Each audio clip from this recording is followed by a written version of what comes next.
All right, so teacup basics for you guys. Neil, you've already seen most of this, so good review. So we'll do a little bit of basic teacup stuff and the reverse lifting the clouds back up so you can really see me in the sunlight. So basically, I was initially having Neil do it one leg forward, one leg back, and using the backhand to do it here. So you kind of rub across your stomach here. So what it's going to look like in the end, is right. It's not just this one little circle, right? It's here, and it comes up here, right? So around second little turn back, right? So you can also do it on the front foot. My teacher does that a lot actually when teaching it. I kind of like the back foot because it requires you to use the waist open to really get that full range, right? And one thing I was sending Neil a video on is let that elbow relax in to get that range too, right? So this is really the elbow. It's not the hand as much as the elbow closing, right? So you do that on both sides, right? Or foot forward.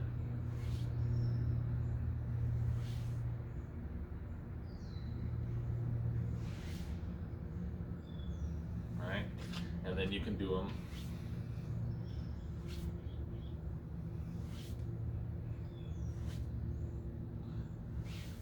and as we were discussing, you can turn this into really big or really small, right? So if I want to do really big,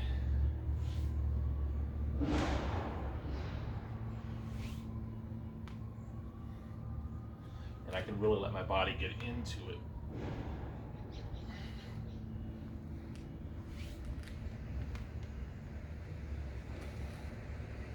Right? Or I can do it really small. It's right here.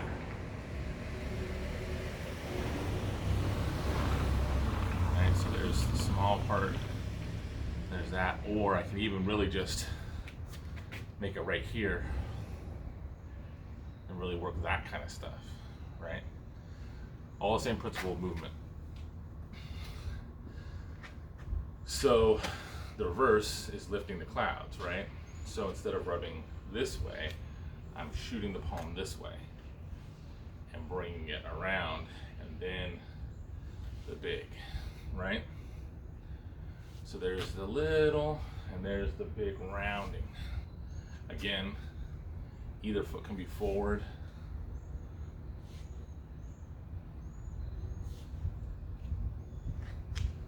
opposite hand,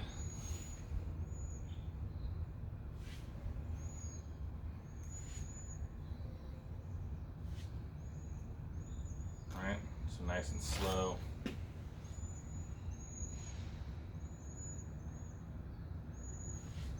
So really pay attention to where my hand positioning is in these, how it's turned on each spot, because you're instinctively going to do things a certain way and things will break down in terms of how effective it actually is to maintain your connections and get through that process. One of the ones that Neil and I were talking about when I was doing a little tutorial for him is if I come back here, you see my hand is up right now. If I feel like I have something in my hand, I'm kind of tossing it that way. I'm throwing it. See how my hand is up now? So it's face up here. It turns and stays face up. Now it's face up again. Here, the instinct a lot of people have is to do this. But that's not where you get your spiral from. So this has to come,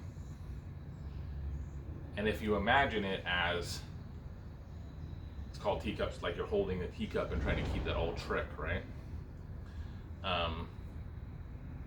You're trying to keep that upright without spilling. It's not really necessary to actually do that in terms of practice, like have something in the hand, but visualizing that idea put your hands in the right position, right? Same thing if I'm going the other way, right? I'm keeping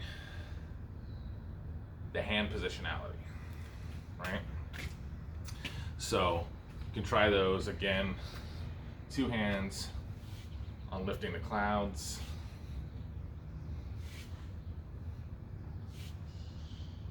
Right? Now we were talking last night and kind of giving Neil giving you a little bit of the what's the next thing you can work on. So if I'm offsetting, so if I'm doing teacups,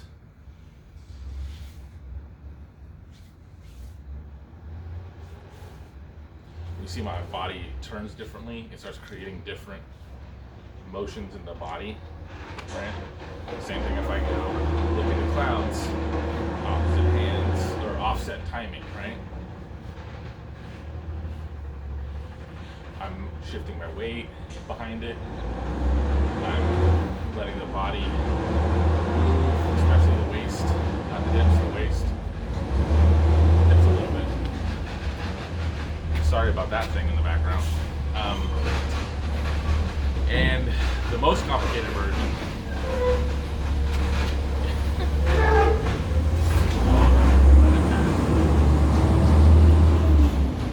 I'm editing this. The most complicated version is if I do, let's say I do teacup with one hand and out the other, sort of opposites,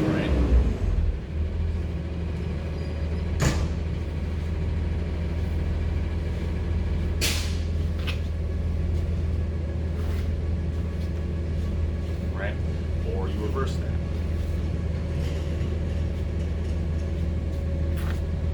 That gets more complicated, and even I can throw myself off in terms of the actual going the full pattern on it. But principally, it teaches you a lot about what's the options for how you can move, right? Coordinatedly with different things happening at the same time. And it can teach you how my body can be, doing all these different things, but it's all connected in one source for the movement. Things to keep in mind are your basic structural alignments, right? So, shoulder bow, right? When you stand this comfortable, relaxed, not military style, there's a natural arch, an arch across your back, this kind of loop. Let that be there. You don't have to exaggerate it like they do in some styles, but you definitely don't want to do military because that breaks the natural alignments of the shoulders. When I'm doing this stuff, I want to make sure I'm maintaining that alignment, because if I do and let this go back too far, my shoulder alignment's done and I have no power, no strength. I have to drag my arm as a separate thing back, right? Same thing if I'm letting all of this work here, I still have to keep my hip tuck, that slight hip tuck underneath, to make sure the upper body and the lower body have the natural structure. So when I'm doing all this waist movement, I still have that hip tuck, right? So play with that. If I need to break anything down any further, let me know. Got any questions, let me know. All right.